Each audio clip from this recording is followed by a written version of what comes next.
All my friends out there. Allah ताला आपको आसानियाँ अता करे और आसानियाँ तकसीम करने की तौफ़ीक अता फ़रमाए।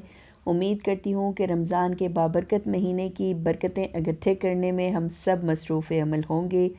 आज का जी दिन मैंने सोचा कि आपके साथ शेयर करती हूँ, क्योंकि हम गए थे मंडी कुछ फ़्रूट लेने के लिए, क्योंकि पता है हमारी सोसाइटी में ना फ़्रूट जो है वो उसकी प्राइसेस बहुत हाई हैं। मतलब समझे कि वाकई में आसमान से बातें कर रही हैं। तो हमने सोचा कि चले मंडी जा रहे हैं उस साइड पर, तो हम मंडी से फ़्रूट भी ले लेंगे। लेकिन जब मंडी में गए तो उसका तो हाल देखकर हालो बेहाल हो गए, क्योंकि इतना ज़्यादा रश था। क्योंकि एक तो रोज़ा भी खुलने वाला होता है ना, तो उस टाइम पे वैसे ही बहुत ज़्यादा रश हो जाता है।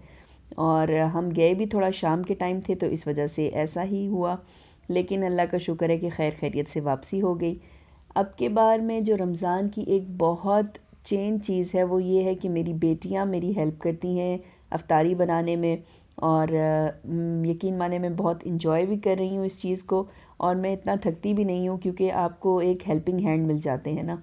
और यहाँ पर जी आपको पता है कि हर दिल अज़ीज़ जामे शीरी के बग़ैर तो रोज़ा लगता है कि खुला ही नहीं है। ये एक वो ख़ास कुछ चीज़ें हैं ना, जो ट्रेडिशन आपका चला आ रहा है, आपकी लाइफ में एक चीज़ होती है। जैसे रमज़ान पकोड़ों के बग़ैर अधूरा होता है। हालांकि हस्बैंड मुझे कह रहे होते हैं कि एयर फ्रायर इतना महंगा लेकर आए हैं तो उसको यूज़ करो, लेकिन वो जो ऑयल के अंदर जो फ्राई होता है ना, उसका अलग ही मज़ा होता है।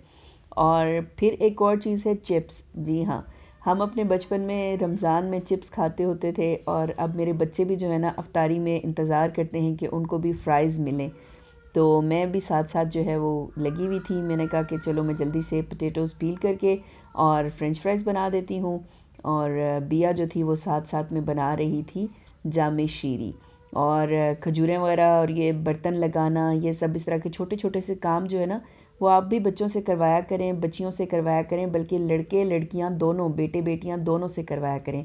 ये लाइफ की स्किल्स होती हैं। और यकीन माने कि ये वो स्किल्स हैं ना कि जो फॉरेन कंट्रीज़ है ना, इवन जापान में तो छोटे बच्चे 3-4 साल के बच्चे भी जो होते हैं ना, उनको पता होता है कि उन्होंने कैसे अपने आप को संभालना है।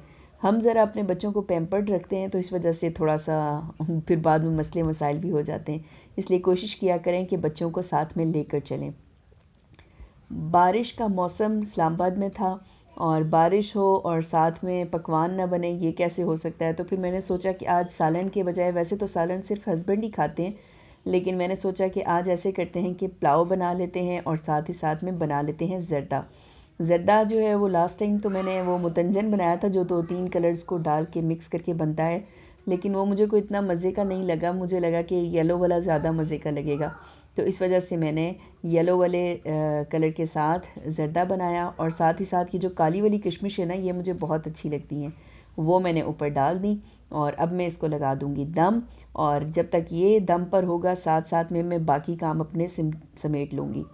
अच्छा जी, पकोड़े जो हैं वो लोहे की कढ़ाई मेरे हस्बैंड इस दफ़ा लेकर आए हैं, और उसके अंदर मैं बनाती हूँ। और हाथ से डालें ना, तो वो जो उसकी शेप, डी शेप पकोड़े बनते हैं ना, वो बड़े मज़े के लगते हैं। किसी में से आलू निकल रहा है, किसी में से प्याज निकल रहा है, तो वो बड़े मज़े के बनते हैं।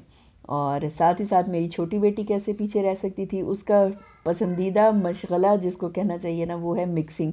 तो वो चटनी बना रही थी, तो साथ साथ में वो चटनी मिक्स करी थी। और मीनवाइल मेरा जो चना पुलाव था वो भी रेडी हो गया था।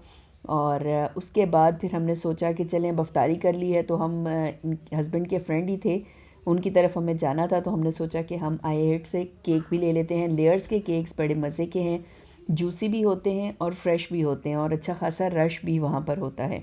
सो हम गए आई एट, ताकि हम वहाँ से केक ले सकें। और फिर हम उनके घर विज़िट किया। बहुत अच्छा लगा। काफ़ी लेट हो गए थे, 10 बज गए थे हमें घर आते आते। और बस इसी तरह से मेरा दिन गुज़रा मसरूफ़ियत के साथ। और फिर नेक्स्ट वीडियो में मिलते हैं, नेक्स्ट व्लॉग में मिलते हैं। अपना बहुत सा ख्याल रखिएगा, दुआओं में याद रखिएगा, अपने प्यारों का ख्याल रखिएगा, रमज़ान की बरकतें समेटते हुए। अल्लाह हाफ़िज़।